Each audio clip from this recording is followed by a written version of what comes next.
साथियों नमस्कार। अनियमित कर्मचारियों के नियमितीकरण को लेकर इस वक्त की बहुत ही बड़ी जानकारी प्राप्त हो रही है। सामान्य प्रशासन विभाग और विधि विधायी कार्य विभाग को इसको लेकर स्पष्ट अभिमत मिल चुका है।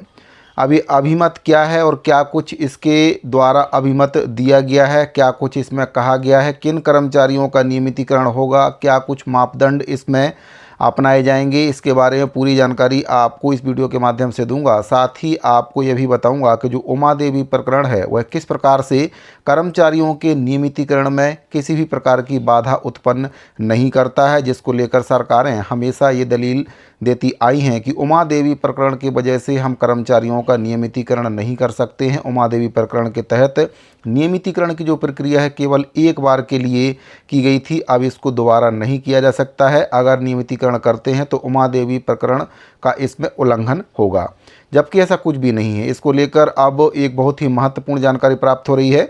जानकारी बताने से पहले आपसे निवेदन है कि अगर पहली बार आप चैनल पर विजिट कर रहे हैं तो चैनल को सब्सक्राइब जरूर करें, बेल आइकन को प्रेस करके ऑल पर सेट करके रखें, जिससे आपको हमारे द्वारा बनाए जा रहे सभी नए वीडियो के नोटिफिकेशन लगातार इस चैनल के माध्यम से मिलते रहें। साथ ही आपसे निवेदन है कि आप हमारे फेसबुक पेज को भी फॉलो जरूर करें, वहाँ पर भी मैं इसी प्रकार की महत्वपूर्ण जानकारियाँ, कर्मचारियों से संबंधित जानकारियाँ लगातार देते रहता हूँ। फेसबुक पेज का लिंक वीडियो के डिस्क्रिप्शन में दिया गया है। तो साथियों आपको बताना चाहूँगा कि नियमितीकरण को लेकर सामान्य प्रशासन विभाग और विधि विधायी कार्य विभाग को स्पष्ट अभिमत मिल चुका है।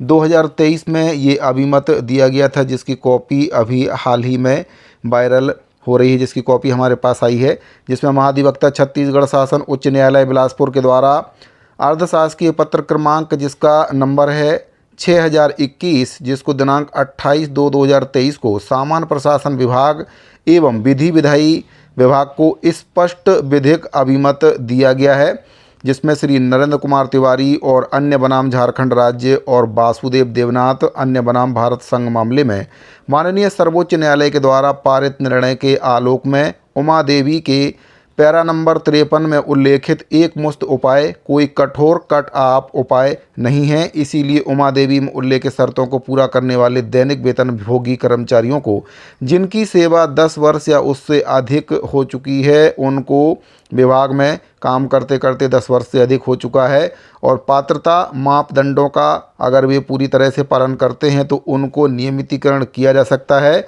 नियमित किए जाने से माननीय सर्वोच्च न्यायालय की अवमानना इसमें किसी भी प्रकार से नहीं हो रही है और यह भारत के संविधान के अनुच्छेद 14 और 16 का उल्लंघन भी नहीं करता है।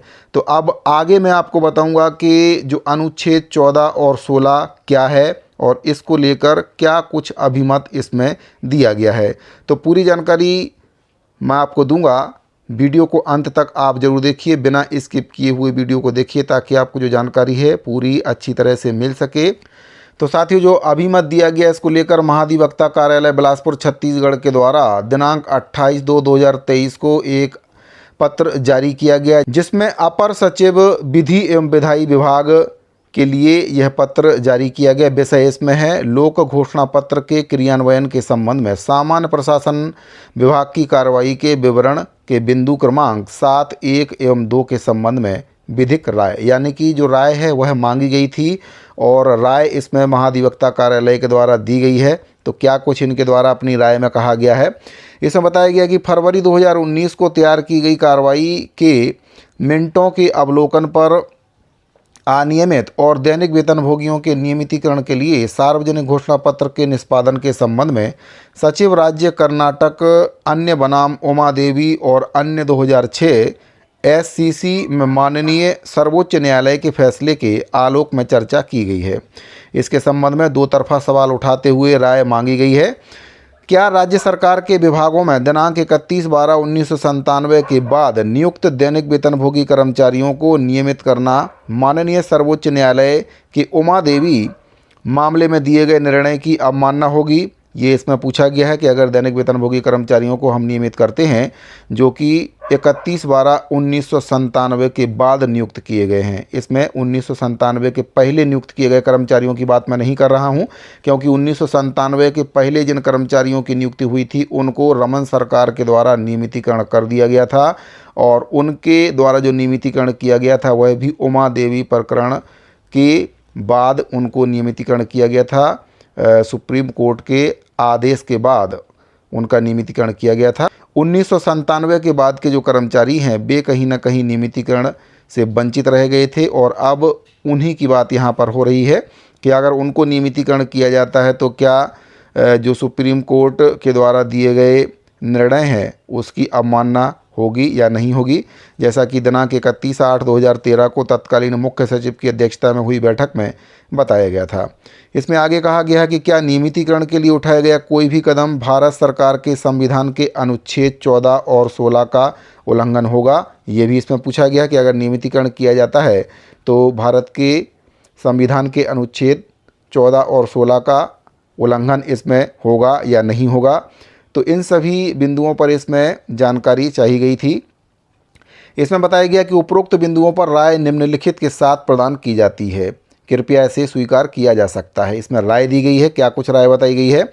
इसमें बताया गया है कि उमा देवी के मामले में माननीय सर्वोच्च न्यायालय ने राज्य और उसके तंत्रों के द्वारा स्वीकृत पदों के विरुद्ध की गई आकस्मिक नियुक्तियों के मुद्दे पर विचार किया।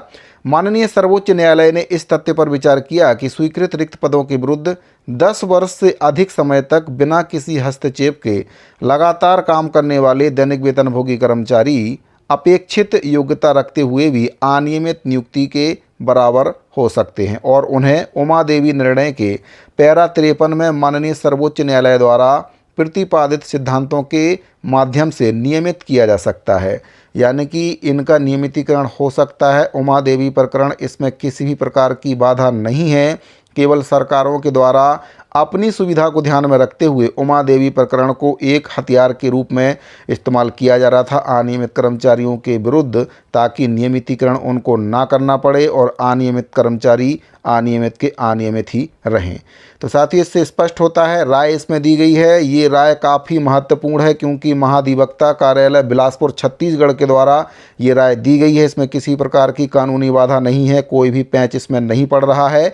जो भी कर्मचारी स्वीकृत पद के विरुद्ध में 10 वर्ष या उससे अधिक की सेवा दे चुके हैं उनको नियमितीकरण विभाग कर सकता है, सरकार उनको नियमितीकरण कर सकती है, कोई भी बाधा इसमें नहीं आ रही है। आगे यहाँ इसमें बताया गया है कि एक पहलू को स्पष्ट करने की आवश्यकता है। ऐसे मामले हो सकते हैं जहाँ पर अनियमित नियुक्तियाँ अवैध नियुक्तियाँ नहीं हैं, जैसा कि SB Narayanappa, SCR RN नुजुंदप्पा SCC और BN नागराजन SCC में स्पष्ट किया गया और ऊपर पैरा 15 में संदर्भित किया गया है। विधिवत स्वीकृत रिक्त पदों पर योग्य व्यक्तियों की नियुक्ति की गई हो सकती है और कर्मचारी 10 साल या उससे अधिक समय तक काम करते रहे हैं, लेकिन अदालतों या न्यायाधिकरणों के आदेशों के हस्तक्षेप के बिना ऐसे कर्मचारियों की सेवाओं के नियमितीकरण के प्रश्न पर उपरोक्त मामलों में इस न्यायालय के द्वारा तय सिद्धांतों और इस फैसले के आलोक में गुण दोष के आधार पर विचार करना पड़ सकता है। उस संदर्भ में भारत संघ राज्य सरकारों और उनके उपकरणों को एक मुश्त उपाय के रूप में ऐसे अनियमित रूप से नियुक्त लोगों की सेवाओं को नियमित करने के लिए कदम उठाने चाहिए, जिन्होंने विधिवत रूप से 10 साल या उससे अधिक समय तक काम किया है। स्वीकृत पदों पर नियुक्ति की जानी चाहिए उन कर्मचारियों की, इसमें स्पष्ट बताया जिन्होंने 10 साल की सेवा रिक्त पद के विरुद्ध काम कर ली है बिना किसी अड़चन के, तो उनको रिक्त पद में उनको समायोजन कर देना चाहिए, उनका नियमितीकरण इसमें कर देना चाहिए, ऐसा इसमें स्पष्ट बताया गया है। लेकिन न्यायालयों या न्यायाधिकरणों के आदेशों की आड़ में नहीं, और यह भी सुनिश्चित किया जाना चाहिए कि उन रिक्त स्वीकृत पदों के भरने के लिए नियमित भर्तियां की जाएं जिन्हें भरे जाने की आवश्यकता है उन मामलों में जहां अस्थायी कर्मचारी हैं। तो साथियों, कुल मिलाकर अस्थायी कर्मचारी, अनियमित कर्मचारी जिनकी सेवा 10 वर्ष पूरी हो चुकी है, उनका नियमितीकरण करने के लिए इसमें अभिमत दिया गया है।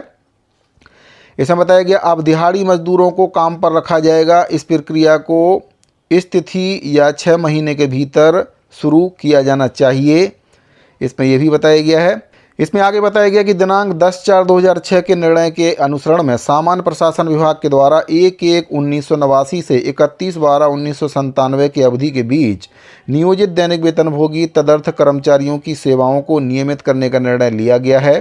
इस आशय का परिपत्र 5/3/2008 को जारी किया गया है। यह ज्ञातव्य है कि उक्त नीति 31/12/1997 तक नियोजित दैनिक वेतनभोगी कर्मचारियों के संबंध में लागू की गई है। ऐसा प्रतीत होता है कि दिनांक 5/3/2008 के उपयुक्त परिपत्र के अनुसार नियमितीकरण के बाद भी दैनिक वेतनभोगी के रूप में नियुक्ति जारी है और कर्मचारी संघ संभवतः 10 वर्ष की सेवा पूरी होने पर उनकी सेवा को भी नियमित करने का अनुरोध कर रहा है। इसमें स्पष्ट बताया गया है कि 2008 में जब रमन सरकार के द्वारा दैनिक वेतनभोगी कर्मचारियों का नियमितीकरण किया गया था, उसके बाद भी अनियमित के तौर पर या दैनिक वेतनभोगी के रूप में कर्मचारियों की नियुक्ति बराबर होती रही और तब से लेकर अब तक उनकी जो सेवा है 10 वर्ष पूरी कहीं ना कहीं उनके द्वारा कर ली गई है और अब जो अनियमित कर्मचारी संगठन है उनके द्वारा नियमितीकरण करने का अनुरोध भी सरकार से किया जा रहा है। इसमें बताया गया है कि सरकारों और उनके संस्थानों को एकमुश्त उपाय इसके लिए करना चाहिए, नियमितीकरण के लिए कदम उनको उठाना चाहिए। इसीलिए यह प्रश्न उठता है कि क्या दिनांक 31/12/1997 के बाद नियुक्त दैनिक वेतनभोगी कर्मचारियों को नियमित करना उमा देवी में माननीय सर्वोच्च न्यायालय के निर्णय के विपरीत होगा और क्या यह माननीय सर्वोच्च न्यायालय के वैध अधिकार की अवमानना भी हो सकती है। ये प्रश्न भी इसमें उठता है। कई बार सरकार ये बोलती हैं और अपना पल्ला झाड़ लेती हैं कि अगर हम कर्मचारियों का नियमितीकरण करते हैं तो उमा देवी प्रकरण की अवमानना होगी, सुप्रीम कोर्ट की अवमानना होगी। लेकिन यहाँ पर बताया गया है कि माननीय सर्वोच्च न्यायालय ने बाद में उमा देवी के फैसले के बाद एक बार के उपाय वाक्यांश को स्पष्ट किया, अर्थात कर्नाटक राज्य और अन्य बनाम ML केसर और अन्य 2010 SCC 247 के पैरा 7 और 11 में दोहरे उद्देश्य का उल्लेख करते हुए माननीय सर्वोच्च न्यायालय के द्वारा इंगित दूसरा उद्देश्य प्रासंगिक है। इसमें और आगे क्या कुछ कहा गया था उसके बारे में भी आपको बता देता हूँ। इसमें बताया गया कि उपरोक्त से स्पष्ट होता है कि उमा देवी 2006 SCC में उल्लेखित नियमितीकरण के खिलाफ सामान्य सिद्धांतों का अपवाद है यदि निम्नलिखित शर्तें पूरी होती हैं। इसमें पहला बताया संबंधित कर्मचारी को किसी न्यायालय या न्यायाधिकरण के अंतरिम आदेश के लाभ या संरक्षण के बिना विधिवत स्वीकृत पद पर 10 वर्ष या उससे अधिक समय तक काम करना चाहिए। दूसरे शब्द में राज्य सरकार साधन से कर्मचारी को नियोजित करना चाहिए और उसे 10 वर्षों से अधिक समय तक स्वैच्छिक या निरंतर सेवा पर बनाए रखना चाहिए। यानी कि अगर कोई कर्मचारी 10 वर्ष तक एक ही पद पर बिना किसी परेशानी के या अड़चन के अपनी सेवा दे रहा है और उनका जो नियोजन है सरकार के द्वारा किया गया है, सरकारी कर्मचारी के रूप में वे काम कर रहे हैं, तो फिर उनकी सेवाओं को निरंतर बनाए रख सकते हैं, उनका नियमितीकरण इसमें किया जा सकता है। आगे बताया गया ऐसे कर्मचारी की नियुक्ति अवैध नहीं होनी चाहिए, यानी कि जो नियुक्ति नियम का पालन है वह इसमें किया जाना चाहिए, भले ही वह अनियमित हो। जहां नियुक्तियां स्वीकृत पदों के विरुद्ध नहीं की गई हैं या जारी हैं या जहां नियुक्ति किए गए व्यक्ति के पास निर्धारित न्यूनतम योग्यता नहीं है वहां नियुक्तियां अवैध मानी जाएंगी। लेकिन जहां नियोजित व्यक्ति के पास निर्धारित योग्यता थी और वह स्वीकृत पदों के विरुद्ध काम कर रहा था लेकिन उसे खुली स्पर्धी चयन प्रक्रिया से गुजरे बिना चुना गया था, ऐसी नियुक्तियां अनियमित मानी जाएंगी। इसमें यह भी बताया गया है। एकमुश्त उपाय शब्द को उसके उचित परिप्रेक्ष्य में समझना होगा। इसका सामान्य अर्थ यह होगा कि उमा देवी मामले में निर्णय के बाद प्रत्येक विभाग या प्रत्येक संस्था को एकमुश्त कार्रवाई करनी चाहिए, जो उन सभी आकस्मिक दैनिक वेतनभोगी तदर्थ कर्मचारियों की सूची तैयार करनी चाहिए जो न्यायालयों और न्यायाधिकरणों के हस्तक्षेप के बिना 10 वर्षों से अधिक समय से काम कर रहे हैं और उन्हें प्रक्रिया सत्यापन के अधीन करना चाहिए कि क्या वे रिक्त पदों पर काम कर रहे हैं और क्या उनके पास पद के लिए अपेक्षित योग्यता है और यदि हाँ तो उनकी सेवाओं को नियमित किया जाना चाहिए। साथ ही इसमें स्पष्ट बताया गया कि अगर वे स्वीकृत पद के विरुद्ध काम कर रहे हैं तो उनकी सेवाओं को नियमित किया जा सकता है। 10 वर्ष की सेवा अगर उनके द्वारा पूरी कर ली गई है तो किसी भी प्रकार की बाधा इसमें नहीं है, उनका नियमितीकरण किया जा सकता है। अब हम बात करते हैं सबसे महत्वपूर्ण बिंदु की, जो भारत के संविधान के अनुच्छेद 14 और 16 के उल्लंघन की बात इसमें कही गई थी कि अगर अनियमित दैनिक वेतनभोगी कर्मचारियों का नियमितीकरण किया जाता है तो क्या भारत के संविधान के अनुच्छेद 14 और 16 का उल्लंघन होगा या नहीं होगा, उसके बारे में। तो उस प्रश्न का जवाब भी यहाँ पर दिया गया है। इसमें बताया गया कि इस प्रकार माननीय सर्वोच्च न्यायालय के उपयुक्त निर्णयों के आलोक में उमा देवी के पैरा 53 में उल्लेखित एकमुश्त उपाय कोई कठोर कटाप उपाय नहीं है। इसीलिए उमा देवी में उल्लेखित शर्तों को पूरा करने वाले दैनिक वेतनभोगियों को नियमितीकरण के लिए विचार किया जा सकता है और यह उपयुक्त बाद के निर्णय के मद्देनज़र माननीय सर्वोच्च न्यायालय की अवमानना नहीं होगी और यह भारत के संविधान के अनुच्छेद 14 और 16 का उल्लंघन भी नहीं होगा। इसीलिए कार्रवाई के मिनटों में बिंदु 7, 1 और 2 के तहत उठाए गए प्रश्नों का उत्तर दिया गया है। तो स्पष्ट कहा गया है कि अगर अनियमित दैनिक वेतनभोगी कर्मचारियों का नियमितीकरण किया जाता है तो इसमें किसी भी प्रकार से भारत के संविधान के अनुच्छेद 14 और 16 का उल्लंघन इसमें नहीं हो रहा है। कोई भी परेशानी इसमें नहीं है, ना ही कोर्ट की अवमानना इसमें हो रही है, यानी कि उनका नियमितीकरण किया जा सकता है। उमा देवी प्रकरण का भी इसमें जिक्र किया गया है, इसकी भी अवमानना इसमें नहीं हो रही है। यानी कि स्पष्ट है कि दैनिक वेतनभोगी कर्मचारी अनियमित कर्मचारियों का नियमितीकरण अगर सरकार करती है तो इसमें कोई भी कानूनी बाधा नहीं आ रही है। आगे बताया गया, राज्य को एक समिति गठित करने और नियमितीकरण के लिए विचार किए जाने हेतु पात्रता की शर्तों को सूचीबद्ध करने का अधिकार है और यह उमा देवी में माननीय सर्वोच्च न्यायालय के निर्णय के अनुसार हो सकता है, जैसा कि वासुदेव देवनाथ में निर्देश दिया गया है। इसीलिए आपके कार्यालय के द्वारा किए गए संदर्भित अनुरोध पर मेरी राय से अवगत रहें। आशा है कि यह कानूनी राय आपके प्रश्नों को संतुष्ट करेगी और यदि कोई संदेह है तो आप महाधिवक्ता के कार्यालय से संपर्क कर सकते हैं। तो साथियों, नियमितीकरण के लिए महाधिवक्ता कार्यालय बिलासपुर से राय मांगी गई थी और राय दे दी गई है कि अगर अनियमित दैनिक वेतनभोगी संविदा कर्मचारियों का नियमितीकरण राज्य सरकार के द्वारा किया जाता है तो इसमें किसी प्रकार की कोई भी कानूनी बाधा नहीं है। उमा देवी प्रकरण का उल्लंघन इसमें नहीं किया जा रहा है। भारत के संविधान के अनुच्छेद 14 और 16 का भी उल्लंघन इसमें नहीं हो रहा है, यानी कि उमा देवी प्रकरण किसी भी प्रकार से नियमितीकरण में कोई भी बाधा उत्पन्न नहीं करता है। सरकार अगर चाहे तो कर्मचारियों का नियमितीकरण कर सकती है। 10 वर्ष की सेवा जिन कर्मचारियों के द्वारा एक ही पद पर पूरी कर ली गई है उनका नियमितीकरण 100% यहाँ पर किया जा सकता है।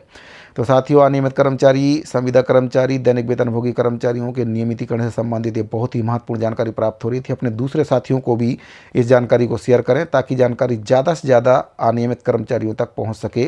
उम्मीद करता हूं दी गई जानकारी आपको पसंद आई होगी। अगर आपको जानकारी अच्छी लगी हो तो वीडियो को लाइक जरूर करें, साथ ही हमारे फेसबुक पेज को भी फॉलो जरूर कर लें। मिलते हैं अगली वीडियो में, अभी के लिए दीजिए इजाज़त। धन्यवाद।